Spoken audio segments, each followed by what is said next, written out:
এই যে পেটুক পরিবারের সবাই কেমন আছো? আশা করি সকলে ভালো আছো।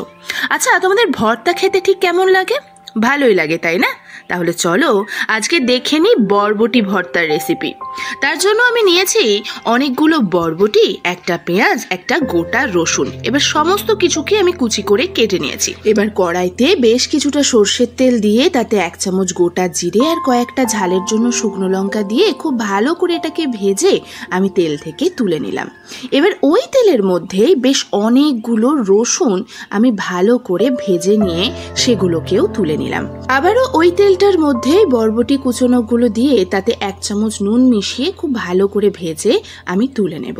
এবার ওই অবশিষ্ট তেলটার মধ্যে একটা কুচনো পেঁয়াজ ভালো করে ভেজে তুলে নেব। তেলের কাজ কিন্তু কমপ্লিট, এবারে বাটার পালা।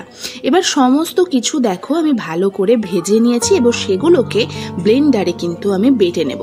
আর নিয়েছি অর্ধেক কাঁচা পেঁয়াজ, এটা আমার লাস্টে লাগবে। আর এই সময় নুন আর চিনিটা কিন্তু নিজেদের টেস্ট অনুযায়ী দিয়ে দেবে।